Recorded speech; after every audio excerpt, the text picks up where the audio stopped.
Всем привет, это Рия. Это мой новый тихий влог, молчаливый влог. В этот раз мы едем в Нижний Новгород. Мы едем с классом всего на пару часов, там где-то 6 часов будет экскурсии.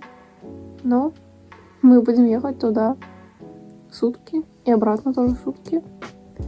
Поэтому я думаю, что будет вайбово и весело. Я уже почти полностью собрала вещи.